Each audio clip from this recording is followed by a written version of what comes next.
Friends and welcome to study with myself Shanti. तो friends आज हम क्लास 8 की चैप्टर 3 देखेंगे। ठीक है, इसमें है रेशो से वस्त्र तक। फ्रेंड्स हमने क्लास 6 में जाना था कि पादपों से पौधे मतलब पादपों से रेशे कैसे प्राप्त किए जाते हैं, मतलब उनसे फाइबर कैसे निकाला जाता है और उससे जो है रेशे कैसे बनाए जाते हैं, धागे कैसे बनाए जाते हैं, उसके बारे में जाना। अब हम यहाँ पर जानेंगे कि ऊन और रेशम जो कि जंतुओं से प्राप्त होते हैं, और क्योंकि ये जंतुओं से प्राप्त होते हैं इसलिए इसको जांतव रेशे कहते हैं, है ना। तो ऊन के रेशे भेड़, याक और ऊंट वगैरह के बालों से निकाले जाते हैं, और रेशम के फाइबर रेशम के कीट से निकाले जाते हैं जिसको कोकून बोला जाता है। तो आज हम इन्हीं सब के बारे में पढ़ेंगे कि जीव जंतुओं से रेशम कैसे प्राप्त किया जाता है या ऊन कैसे प्राप्त किया जाता है। ठीक है फ्रेंड्स, यहाँ पर जांतव रेशे मतलब जंतुओं से प्राप्त होने वाले रेशे। चलिए शुरू करते हैं। 3.1 है ऊन। अब हम यहाँ पर देखेंगे कि ऊन कैसे प्राप्त होता है। ठीक है, तो आप जानते हो कि भेड़, बकरी, याक और कुछ अन्य जो जंतु हैं उनसे ऊन प्राप्त की जाती है, और ऊन प्राप्त करने वाले ये जो जंतु हैं उनके शरीर जो है बालों से ढके होते हैं। बालों से क्यों ढके होते हैं? क्योंकि ये ऐसी जगहों पे रहते हैं जहाँ पर मौसम ठंडा होता है, और ठंडे मौसम के कारण इनके शरीर के जो बालों के बीच में है अधिक मात्रा में वायु, मतलब वायु एक ऊष्मा का कुचालक है। हम आगे 4 चैप्टर में जानेंगे इसके बारे में। तो वायु जो है आसानी से भर जाती है और उनको ठंडी नहीं लगती है। इन जीव जंतुओं के जो शरीर है वो गर्म रहते हैं। ठीक है, और ऊन इन रोएदार रेशों से ही प्राप्त किया जाता है। ठीक है, चलिए आगे देखते हैं कि ये जो भेड़ है उनकी त्वचा पर 2 प्रकार के बाल पाए जाते हैं। एक तो दाढ़ी के रूप में रूखे बाल होते हैं, और दूसरा जो है त्वचा मतलब इनकी स्किन से लगी हुई पूरे शरीर में तंतु रूपी मुलायम बाल पाए जाते हैं। तंतु मतलब बिल्कुल पतले पतले से धागे की जैसे मुलायम बाल मिलते हैं, जिनको कर्तित ऊन बनाने के लिए उपयोग किया जाता है। कर्तित ऊन मतलब शरीर से जो बाल है उसको काट के उससे जो ऊन बनाया जाता है। ठीक है, तो यहाँ पर लिखा है तंतु रूपी मुलायम बालों जैसे विशेष गुण युक्त भेड़ उत्पन्न करने के लिए जनकों के चयन की प्रक्रिया वर्णात्मक प्रजनन कहलाती है। फ्रेंड्स, अब ये जो भेड़ है उनके पालन के लिए हमारे देश में कई भागों में अलग अलग नस्ल की जो भेड़ होती हैं उनको पाला जाता है। ठीक है, और इनकी जो अच्छी किस्म के जो भेड़ होते हैं उनसे ऊन प्राप्त किया जाता है। इसके लिए लोग क्या करते हैं, इन भेड़ों का पालन करते हैं, है ना। कभी कभी आप अगर जम्मू कश्मीर, हिमाचल प्रदेश, अरुणाचल प्रदेश, उत्तराखंड या सिक्किम मतलब जो पहाड़ी क्षेत्र है, हरियाणा, पंजाब, राजस्थान या गुजरात, कहीं भी अगर आप जाओगे तो वहाँ पर बहुत अधिक संख्या में गरड़ियों को देखोगे जो कि झुंड में ये भेड़ों को चराने के लिए लेके जाते हैं। और भेड़ क्या होते हैं, ये शाकाहारी होते हैं, पेड़ पत्ते खाते हैं। तो ये जो उनके पालने वाले हैं इनको क्या देते हैं खाने में? दाल, मक्का, ज्वार, और जो इनके खली होते हैं जो हम उपयोग करके छोड़ देते हैं, तो ये जो खली होते हैं जिनमें से तेल निकाल लिया जाता है उसको, और उसके साथ कुछ खनिज पदार्थ मिला के इनको खिलाया जाता है। ठीक है, और सर्दियों में इन भेड़ों को घर के अंदर रखा जाता है, उन्हें पत्ती, अनाज और सूखा चारा खिलाया जाता है। ठीक है फ्रेंड्स, और फिर इसके जो शरीर में जो बाल हैं वो काफ़ी लंबे लंबे हो जाते हैं, तो उनको काट लिया जाता है। और फ्रेंड्स यहाँ पर वर्णात्मक प्रजनन करके एक शब्द आया है, उसके बारे में हम जानेंगे। तो जो अच्छे किस्म के भेड़ होते हैं उनको पालन करने के लिए बहुत अधिक संख्या में जो इसके पालन करता है, मतलब जो भेड़ वगैरह पालन करते हैं वो लोग इसकी अच्छी प्रजाति का पालन करते हैं। ठीक है, ताकि उनको बहुत अच्छे किस्म के बाल वाले ऊन प्राप्त हो सके। ठीक है, तो ये जो प्रक्रिया है इनको जो जनकों के चयन की प्रक्रिया है, मतलब जो अच्छे किस्म के भेड़ है उनके चयन की प्रक्रिया है, यही वर्णात्मक प्रजनन कहलाती है। ठीक है, ऊन प्रदान करने वाले जंतु। अब हम देखेंगे कि ऊन किससे किससे प्राप्त होता है, कौन कौन जानवर है जिससे हम ऊन प्राप्त कर सकते हैं। तो याक की ऊन तिब्बत और लद्दाख में, आप जानते हो तिब्बत और लद्दाख जो है पहाड़ी एरिया है, बिल्कुल ठंडी जगह है, वहाँ पर याक मिलते हैं। और याक के शरीर पे बहुत लंबे लंबे बाल होते हैं जो कि ऊन के रूप में एकत्रित किया जाता है। ठीक है फ्रेंड्स, आप जानते हो एक बकरी है अंगोरा बकरी, अंगोरा प्रजाति की, उससे अंगोरा ऊन प्राप्त किया जाता है। ये भी जम्मू कश्मीर में ही मिलती है। और जम्मू कश्मीर में कश्मीरी बकरी, जिसके फर मतलब बहुत मुलायम बाल होते हैं उस बकरी के, तो उसको फर कहा जाता है और उससे पश्मीना शॉलें बनाई जाती है। ये भी जम्मू कश्मीर में ही मिलता है। हम ऊंट से भी ऊन प्राप्त किया जाता है। और दक्षिण अमेरिका में फ्रेंड्स, दक्षिण अमेरिका में लामा और एल्पेको दो जीव होते हैं जिनसे ऊन प्राप्त किया जाता है। ठीक है, चलिए अब आगे देखते हैं रेशों से ऊन तक। अब हम देखेंगे कि ये जो भेड़ का पालन करते हैं और उनमें जो प्रजनन होता है उसके बारे में जानेंगे। ठीक है, तो लोग भेड़ों का पालन करते हैं, उनको अच्छी किस्म की जो अच्छी नस्ल की भेड़ होती है उनके साथ उसका प्रजनन कराया जाता है। फिर उससे अच्छे किस्म के उनके जो बच्चे पैदा होते हैं वो काफ़ी मतलब जो अच्छे गुण है उनके, बाल लंबे बाल पैदा करने वाले, उस गुण के साथ जो बच्चे पैदा होते हैं उनके, उसका यूज किया जाता है ऊन निकालने के लिए। ठीक है, तो अब हम जानेंगे कि ऊन से रेशों से ऊन तक। फ्रेंड्स, हमारे भारत में भेड़ों की कुछ नस्लें पाई जाती हैं जिनका नाम यहाँ पर लिखा हुआ है, उनकी गुणवत्ता और कौन से राज्य में पाई जाती है इसके बारे में जानेंगे। ठीक है, तो देखते हैं लोही प्रजाति मतलब लोही नस्ल की, इसकी ऊन की गुणवत्ता बहुत अच्छी होती है और ये राजस्थान और पंजाब में मिलती है। ठीक है, रामपुर या बुशायर, इसमें भूरी ऊन प्राप्त होती है उत्तर प्रदेश और हिमाचल प्रदेश में। नाली या नली, ये की गलीचों की ऊन प्राप्त होती है इनसे, ये राजस्थान हरियाणा और पंजाब में मिलते हैं। ये है बाखरवाल, ऊनी शालों के लिए, ये जो बाखरवाल नस्ल है इससे ऊनी शालें बनाई जाती हैं और ये भी जम्मू कश्मीर में पाई जाती है। मारवाड़ी नस्ल की भेड़, इसे मोटी और रुक्ष ऊन मतलब काफ़ी मतलब रूखे ऊन मिलते हैं इससे, और ये गुजरात में मिलेगी आपको। पाटनवाड़ी, इसे हौजरी के लिए, हौजरी के जो जैसे स्वेटर वगैरह बनाए जाते हैं उनके लिए, तो ये कहाँ पर मिलते हैं, ये गुजरात में मिलते हैं। ठीक है फ्रेंड्स, चलिए आगे देखते हैं।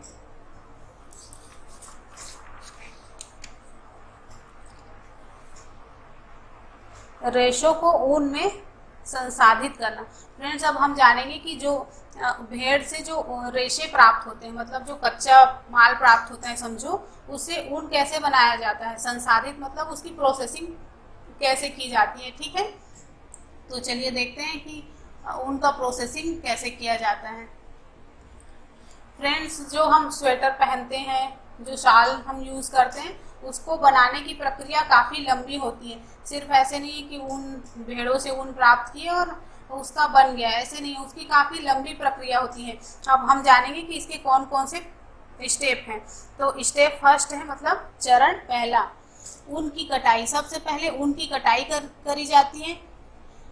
ठीक है, सामान्यतः बालों को गर्मी के मौसम में काटा जाता है ताकि भेड़ बालों से के सुरक्षात्मक आवरण के न रहने पर भी जीवित रह सके। फ्रेंड्स, आप जानते हो कि ये सब ठंडे इलाकों में पाए जाते हैं, है ना, और इसके जो बाल हैं उसको गर्मी के मौसम में काटा जाता है ताकि वहाँ का टेम्परेचर जो है नॉर्मल रहे। और अगर इनके बालों को काट दिया जाए तो इनको मतलब ये उनका एक तरीके से सुरक्षात्मक आवरण कहा जाता है, उनको ठंडी से बचाने के लिए, है ना, तो इससे वो सुरक्षित रह सके, इसीलिए गर्मी के मौसम में काटा जाता है इनके बालों को। ठीक है, ये आप देख रहे हो चित्र में भेड़ की ऊन उतारना, ये आदमी जो है भेड़ की ऊन काट रहा है। ये भी जैसे कि हम लोग बाल वगैरह कटाने जाते हैं, सेम उसी तरह से इन भेड़ों के भी बाल उतार लिए जाते हैं। ठीक है, अब सेकेंड स्टेप है त्वचा सहित उतारे गए बालों को टंकियों में डालकर धोया जाता है। फ्रेंड्स, अब जो आप लोग जानते हो कि हमारे स्किन की जो ऊपरी लेयर है वो डेड होती है।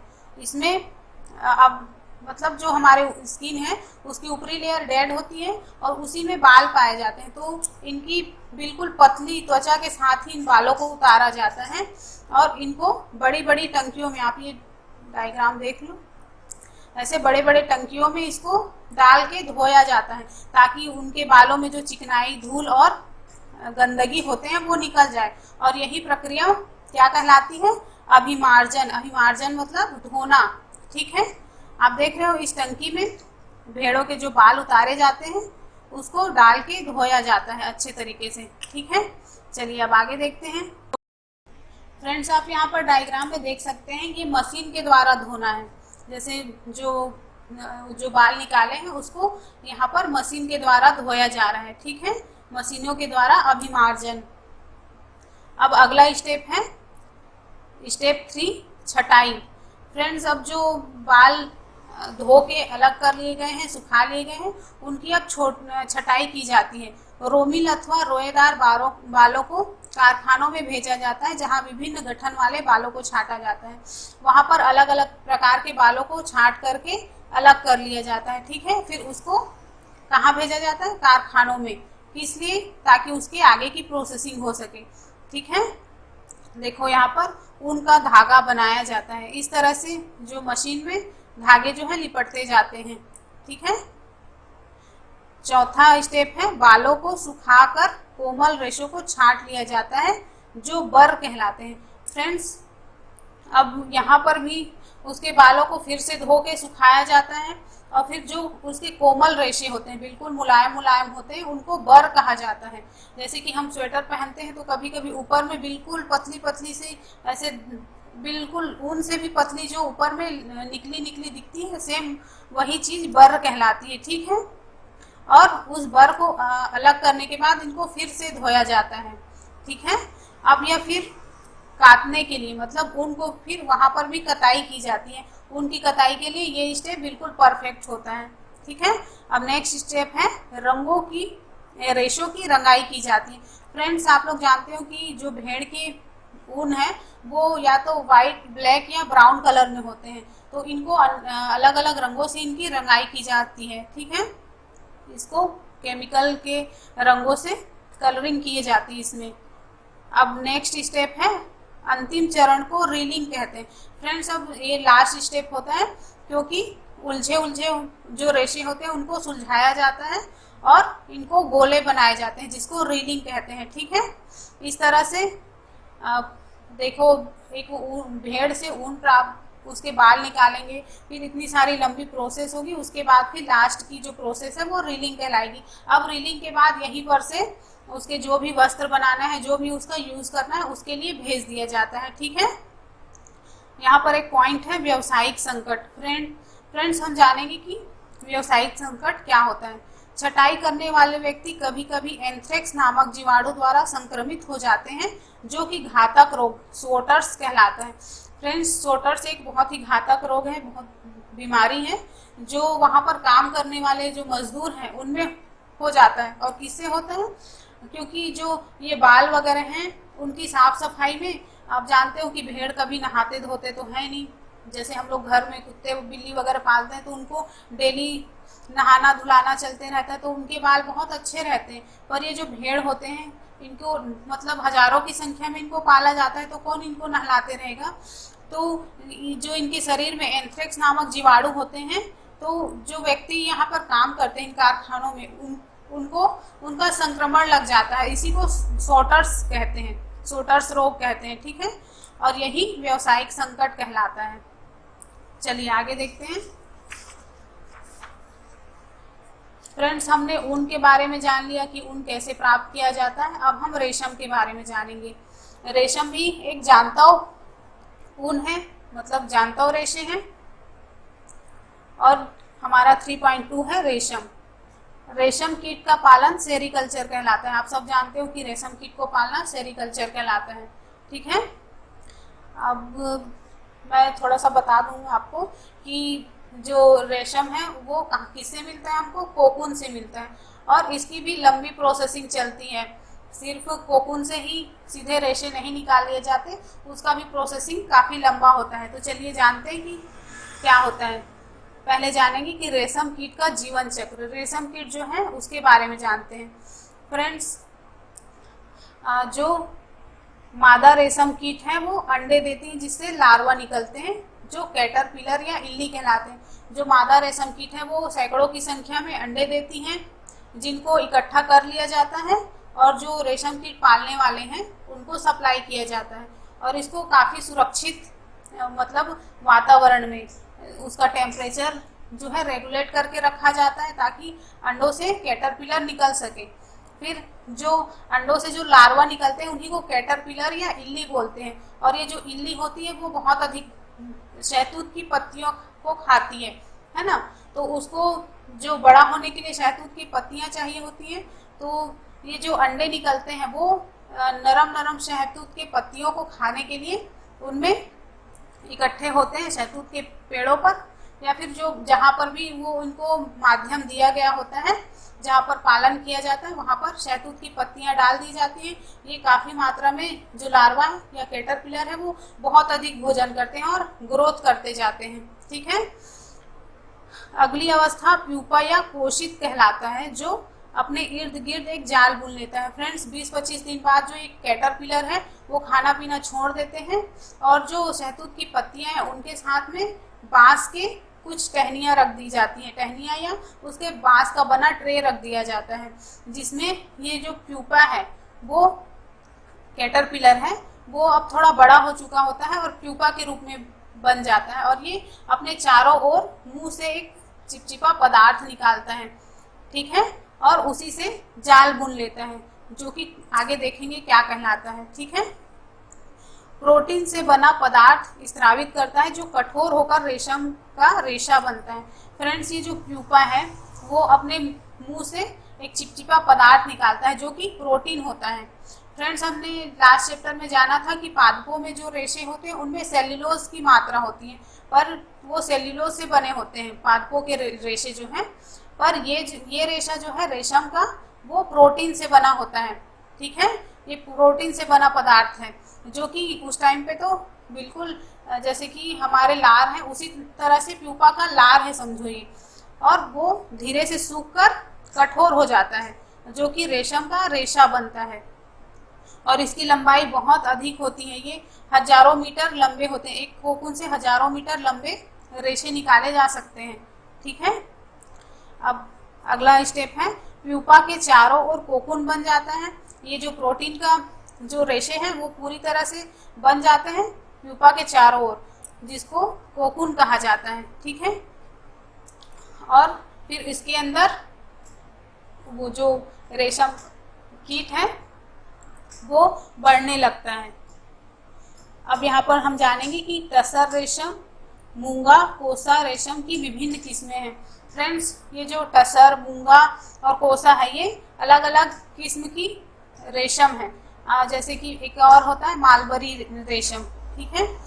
भारत में इनकी काफ़ी ज़्यादा उत्पादन होता है।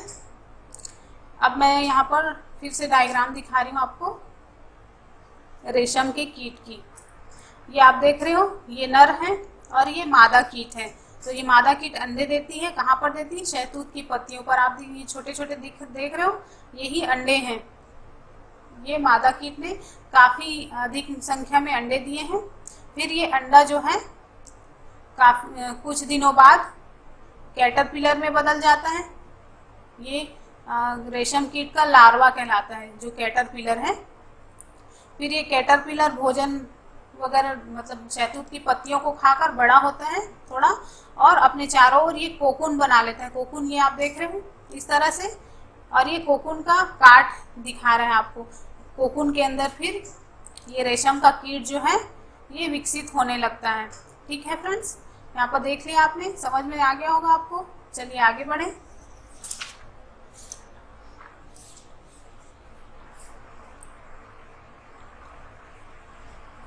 फ्रेंड्स, जैसे कि ग्रामीण इलाके हैं जहाँ पर रेशम कीट का पालन किया जाता है, या फिर जो जैसे छोटे छोटे लघु उद्योग के रूप में रेशम कीट पालन किया जाता है, जहाँ पर का काफ़ी योगदान होता है। महिलाएं इसमें बहुत अधिक संख्या में काम करती हैं और अपने परिवार का पालन पोषण करती हैं। ठीक है फ्रेंड्स, मतलब इसी से उनका व्यवसाय चलता है, समझो एक प्रकार से। अब हम देखेंगे कोकून से रेशम तक सॉरी, कोकून से रेशम किस तरह से निकाला जाता है ये देखेंगे।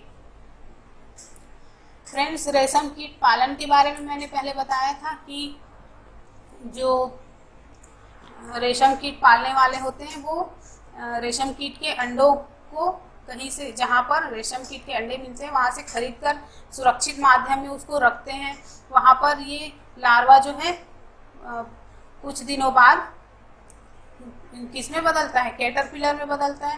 कैटरपिलर काफ़ी अधिक मतलब भोजन ग्रहण करता है, मतलब शहतूत की पत्तियाँ खाता है, दिन रात खाते रहता है और अपने साइज में बड़ा होने लगता है। फिर उसके बाद फिर ये अपने चारों ओर कोकून से, मतलब रेशम के धागों से कोकून बना लेता है और उसके अंदर फिर बढ़ने लगता है। फिर क्या किया जाता है, हम इसके बारे में आगे जानेंगे। रेशम का संसाधन।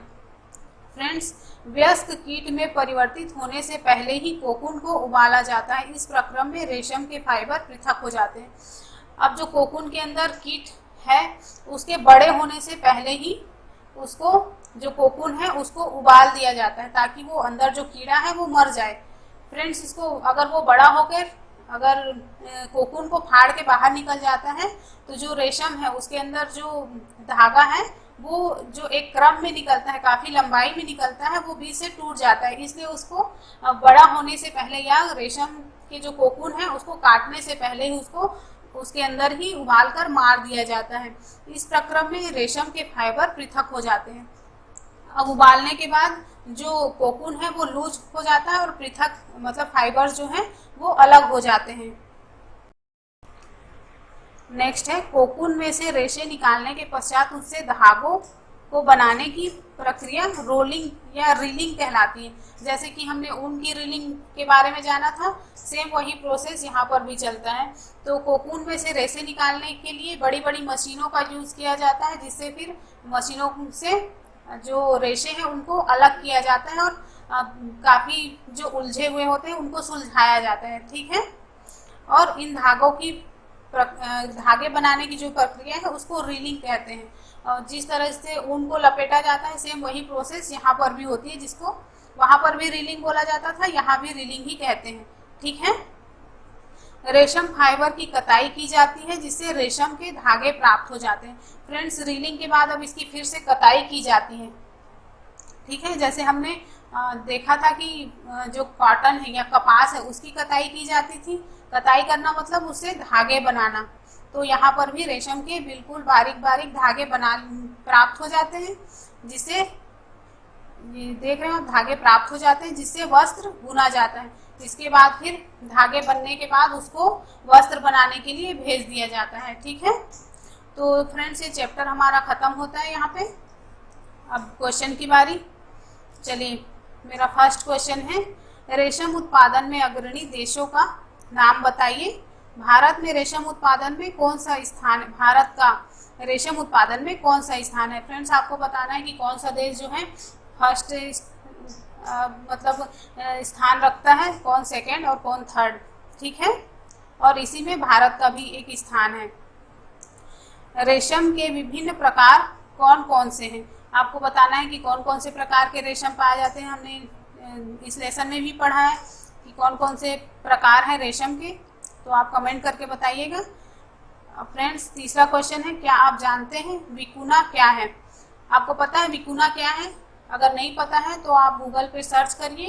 ये एक प्रकार का जीव है जिससे ऊन प्राप्त किया जाता है। ठीक है, और डिटेल में मुझे कमेंट करके बताइएगा।